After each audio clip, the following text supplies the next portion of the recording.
Alright, well, this is a live test run, and I don't really know what we're talking about, but I'm just at work right now. I've gone live on TikTok before, I've never gone live on YouTube, so I'm just kind of testing this thing out. Looks like we can clip stuff. Green screen. Let's go ahead and turn that off.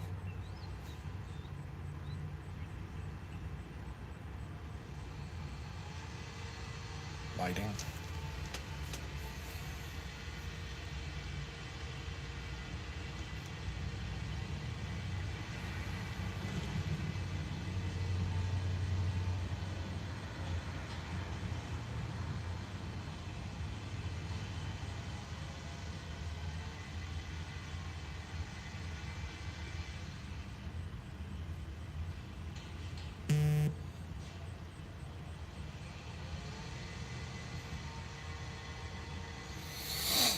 Alright, I definitely need to do a live video at the house. That would be awesome. But I'm sitting here reading Matthew 13, and Jesus over and over and over again talks about the kingdom of heaven.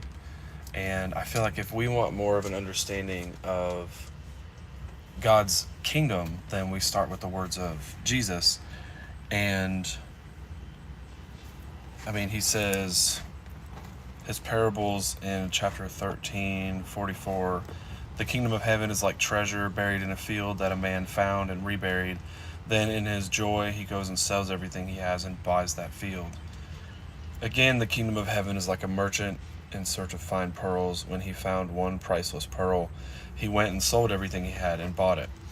Again, the kingdom of heaven is like a large net thrown into the sea. It collected every kind of fish, and when it was full, they dragged it ashore, sat down, and gathered the good fish into containers, but threw out the worthless ones. So it will be at the end of the age. The angels will go out, separate the evil people from the righteous, and throw them into the blazing furnace, where there will be weeping and gnashing of teeth. And Jesus is talking to his disciples at this point, and he says, "Have you understood all these things?" They answered him, "Yes." Therefore he said to them, "Every teacher of the law who has become a disciple in the kingdom of heaven is like the owner of a house who brings out his storeroom treasures new and old." So there's a theme here. Hello. Wow, there's 14 people in here. That's crazy. I usually don't get anywhere near this much on TikTok, so this might be good. The theme here is that, these first two parables. Oh, thank you for subscribing. I just saw that. Awesome. I think I have like 15, 20 videos. If you want to get caught up on those, please let me know any topics you'd like to talk about either right now, while I have a few minutes. I am technically at work, so I don't know how long I'll be able to do this live video, but I usually make deliveries during the day, and so at any moment I could get a job and have to cut the live. Hello. Okay, I got Lucia and Eris in here. 6-7. Please let me know if there's any topics you'd like to talk about real quick. If you have any questions about the Bible, or any kind of worldview that I could possibly help. Over the last year or so, give or take, I have read and highlighted the entire Bible, and now I'm starting on this one. I hope you guys like the look of that one. It looks really cool. This is a note-taking Bible, and this is what I mean by highlighting. So what you see in yellow is quotations or questions that I will write a question mark in the margin.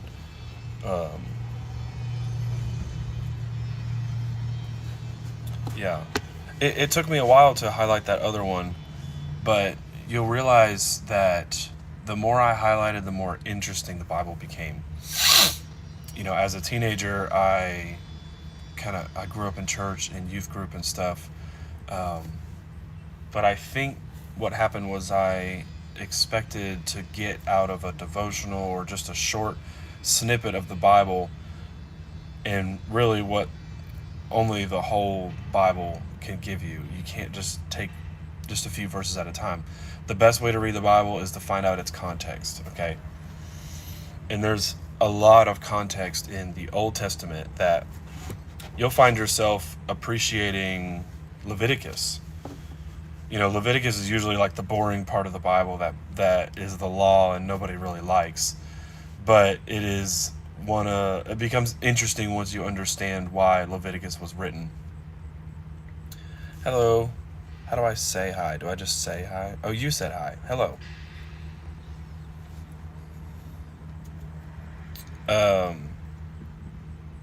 Context in the Bible is the most important thing. We can't just take. Okay, bye. We can't just read the Bible in the context of our culture. We have to understand it in their culture for it to make sense in ours. So when we're talking about the kingdom of heaven right here, Jesus is talking to his disciples.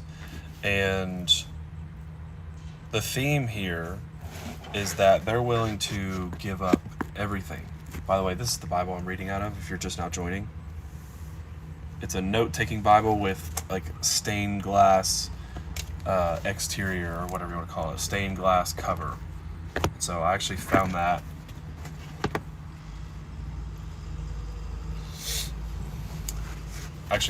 For like half the price at an Ollie's the other day. So thank you for subscribing, Christian. Ethan, I hope you figure that out. Thank you for that random comment. Now everybody knows that. Appreciate it. Thank you guys for joining in. I mean, it's already been 7.5 minutes. Please, if you have a Bible question, please let me know. I'm not claiming to be like a prophet or the smartest person in the world or anything like that. But I just love discussing the Bible. When it comes to studying the Bible, it's literally the most important thing, okay? We do not have time on our side as human beings, okay? You know, we don't always have the luxury of time. We're not promised tomorrow. We don't know what's going to happen. We take things for granted when really we need to take advantage of any time that we have. If you do not know Jesus, giving your life to him, following him as Lord of your life is the most important thing you'll ever do, okay? Because right now, if you're watching this right now, and you've never heard this before, please listen. That if you are not a Christian, if you're not following Jesus, this is the closest to heaven you will ever get. But if you're a Christian, this is the closest to hell you will ever get. And that is a good thing, because we may have to deal with the side effects of sin while we're on earth. But there will be a day when we get to go into the presence of God and see him face to face. And I know at the moment that's tough and hard to believe sometimes, because we only see the physical around us. We don't or can't even possibly understand how much the Lord does for us every single day, all around us. The spiritual warfare that's going on that we can't even see. So,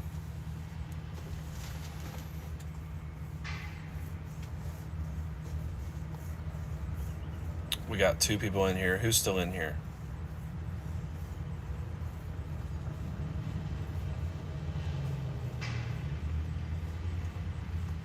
I probably won't be on here very long. But if you guys could, please give me a Bible question. Give me some kind of Bible question.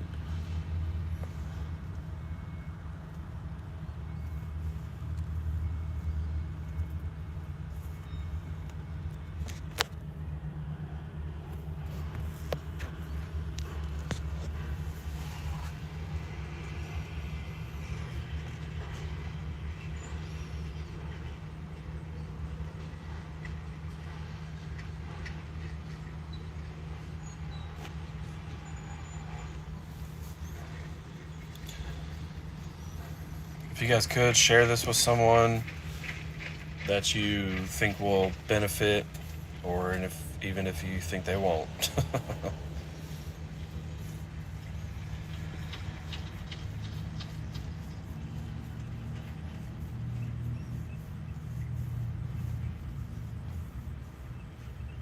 Also, let me know what time is best for you for a live video. I'm going to try to do more of these if you guys will actually watch them. Yeah, so.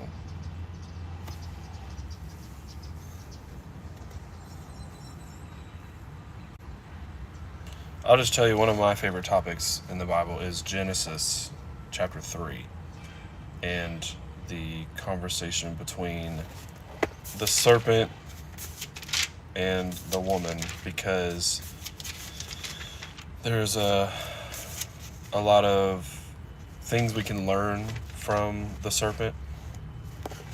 First of all, if you didn't know, the serpent is also known as a tannin. So it's not just a little snake. Tannin means like a dragon. It means like a serpent can be translated to dragon in the Old Testament. So imagine the woman talking to this animal that Adam would have named, Adam would have seen. And I still don't quite understand how that works, because I don't know how much contact Adam would have had with this serpent after, but clearly this serpent had a different understanding, because he's the most wise of all the animals. And so it's really weird, like, how this animal, this being, can talk, but he's obviously a deceiver, so he's very good at what he does. So not only is he lying to Adam and Eve right in Genesis 3, but he is deceiving them. So in our life, when we're talking to people, we need to be careful of who we make friends with in life, because not everyone that you come into contact with has your best interest in mind.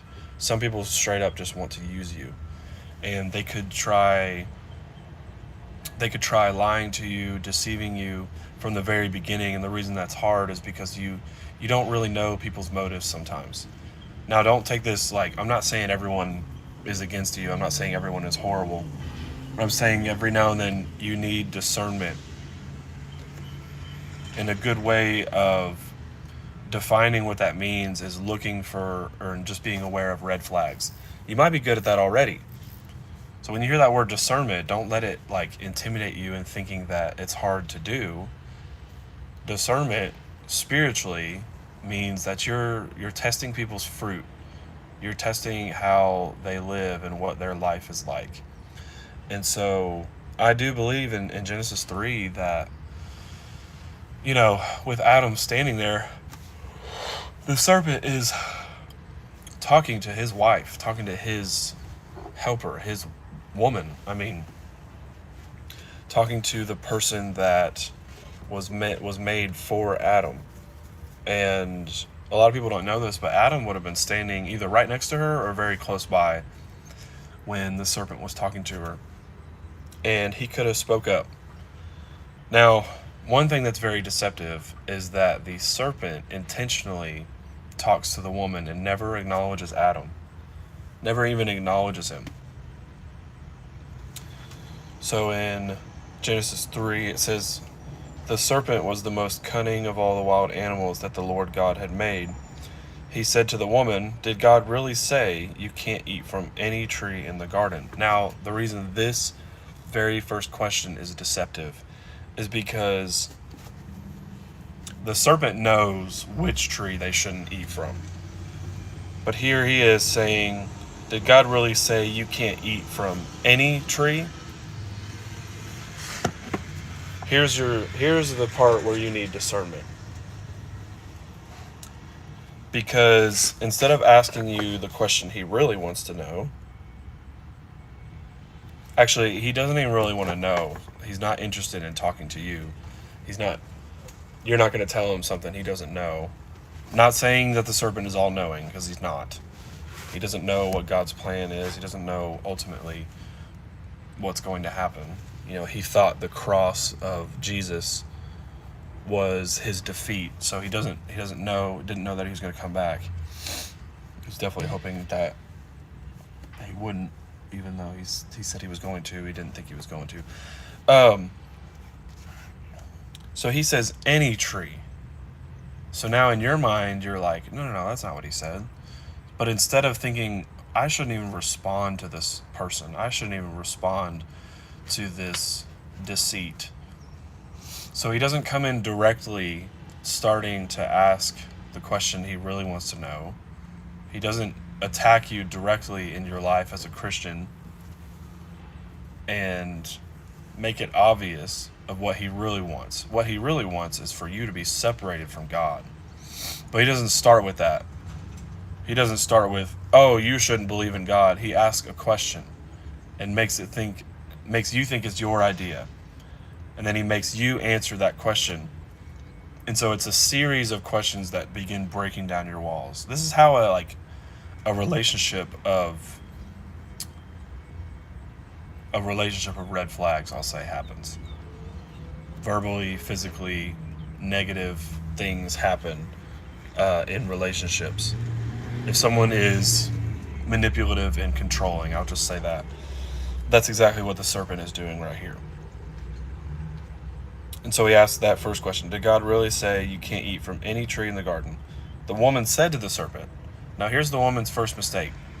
The woman's first mistake is responding at all. That's it. She should have ran either to God or to Adam, and then Adam could have went to God, and they could have asked him, first of all, why is this animal talking?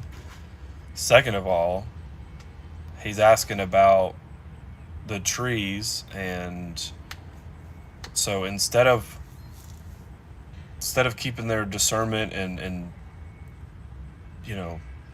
not entertaining, they entertain this conversation. And I say they because it says that Adam was standing nearby. So the woman said to the serpent, we may eat the fruit from the trees. I'll let you look at my Bible while I read it. We may eat the fruit from the trees in the garden, but about the fruit of the tree in the middle of the garden, God said, you must not eat it or touch it, or you will die. Now here's another little side note. That the woman says we can't touch it. God technically never said they couldn't touch it. But I think Eve set up a guardrail for her to not be tempted. So I think that might have actually been a good thing, that she didn't want to be tempted by eating it, so she didn't even want to touch it. But she's about to make this very mistake she was trying to avoid. And she said, or you will die. And the serpent says, no, you will certainly not die. The serpent said to the woman, in fact, God knows that when you eat it. Now here's his second deceit, being deceitful. He says, when you eat it, not if, but when you eat it. So he's planting this idea in your mind, making it seem like it's your idea. When you eat it, your eyes will be opened, and you will be like God, knowing good and evil. So he's making it seem like God is holding back on something that they could have. And perhaps God was eventually going to give them this knowledge of good and evil. That's a theory too. People think that we assume that God was never going to give them this knowledge of good and evil, but eventually they would have had to understand it, but on God's timing. So it's not that God wants to hold out everything on you today. He just needs to do it on his timing. There's things that we don't understand. Maybe he will explain to you one day. But we try to rush things, and prematurely they eat this fruit, and everything comes rushing in, which allows sin to come into the world because they took of the fruit on their timing. So I don't know why we assume that. I used to assume that God was never going to give them the knowledge of good and evil. But maybe eventually he would have. Because if you think about it, How old were Adam and Eve? We don't know. When they were born, when they were made. They weren't born like babies. I know this is a lot of theories. I hope you read your Bible like this. There's a lot of theories to throw at you at once. But how old were they when they started? Maybe he made them 18, maybe he made them 21, but either way, they could have had the mentality of a child. And so they weren't ready for that knowledge. They weren't ready for the knowledge of good and evil. So the theory is that once they mentally grew up, God could have eventually given them the knowledge of good and evil, but he had to teach them one thing at a time. The first few things that he taught Adam was to take care of the earth. And he made it simple because all he had to do was tend to the garden. But God watered the garden. He didn't even have to do that. The ground wasn't cursed. It was actually easier to take care of this garden. And so Eve named the animals. And then when he needed help, God created the woman for him. And all they had to do was be fruitful and multiply. But they would have had the mind like a child, as we do when we are born and we grow up understanding different things and understanding concepts and eventually relying on God to understand the bigger things in life. So the serpent deceives them again, not just lies, but deceives them and tells them that basically God is holding out on you. Or that's what you start thinking, is God is holding something back. And before, they wouldn't even have thought this. They wouldn't have thought that God was holding something out on them, from them. But here they are. God, the serpent says again, God knows that when you eat it, your eyes will be open and you will be like God, knowing good and evil. There's actually a third lie here. The serpent is lying because what we learned in chapters 1 and 2 is that Adam and Eve were already made like God. They were already made in his image. But the serpent has now broken down a couple of your defense barriers here and says that when you eat it, he knows that you will be like God. So the deceit here, the lie within this deceitfulness, that's why he can't just straight up be like, oh, you're not like God. No, he makes it seem like God is holding out and saying he knows that you will be like God. So now you're assuming, oh, I'm not like God. But you were. You are already. You are already made in his image. So here we are. Your eyes will be opened. Open to what? The truth and all wisdom comes from God. Their eyes were opened. But now he's making it seem like your eyes were closed. See, there's nothing else in this world that you need other than God himself. It says that all wisdom comes from God. And understanding comes from God. His ways are above our ways. His understanding is above our understanding. But he's making it seem like you need to add something to the table to have your eyes opened. Some people use and abuse substances to have their eyes opened, and that's just not true. Your eyes already are open when you accept Christ, when you follow him. Nothing is added onto that. Only the cross of Christ and nothing more. The woman saw that the tree was good for food and delightful to look at, and that it was desirable for obtaining wisdom. She never had this thought before now. Like I said, wisdom comes from God. But now she's seeking something else and sees that this fruit is good for wisdom. And that's not true. Now God made it, so perhaps there's wisdom in it, but just because God made something doesn't mean you can't abuse that thing. Okay, some people say, well, this grows in the ground, so why can't we smoke it? Why can't we take this drug? Why can't we do this? Why can't we do that? Look, just God made things good, but when human beings come into contact with it, we make it bad. Inevitably, humans always turn something evil. Okay? So she saw that it was good for food and delightful to look at, and that it was desirable for obtaining wisdom. Some of the things that are most tempting in your life are going to be delightful to look at, because sin starts with looking at something and fantasizing about it and then falling into it.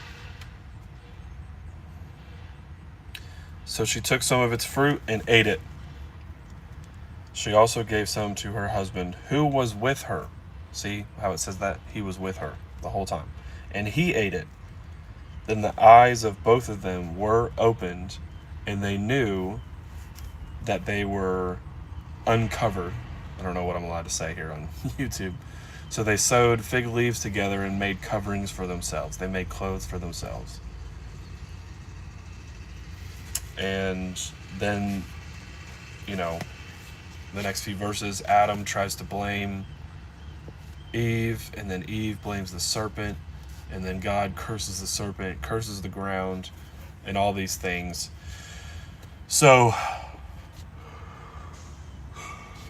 my main point with that, and I'll probably end this live, and if you guys will comment on one of my videos, just letting me know when you want me to do a live again, and I'll try to get to it.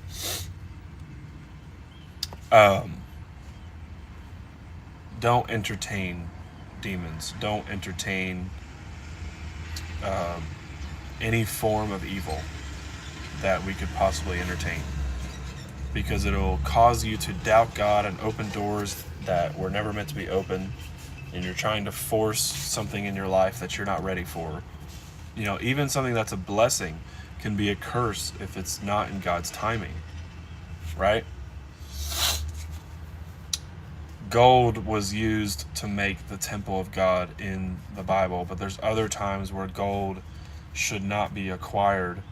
When the Israelites took over Jericho, they were told to destroy everything. They were told to throw everything in the fire, and somebody kept some of the gold. Well, now that gold becomes a curse because they weren't supposed to have that gold. They were supposed to burn it and melt it. So don't rush God's timing. Don't entertain the devil. Please pray for protection of your mind of spiritual warfare, and pray that you will be patient and keep an eye out for these red flags. Pray for discernment. Discernment comes with wisdom, and wisdom comes from the fear of the Lord and just following Jesus. Okay, in this world, things get really confusing, but please don't let your eyes lie to you by looking at something that is delightful to look at, and then you fall into that temptation. Okay, don't let the devil tempt you to fall into something you're not supposed to have yet. So I hope that helps. Please read back over Genesis 3 and practice discernment in your life. All right, thanks for watching. For the people that did join, I'll see if I can leave this video up, since I didn't post a video this Friday or this morning. So thanks for watching. Appreciate it. I will see you guys probably next week.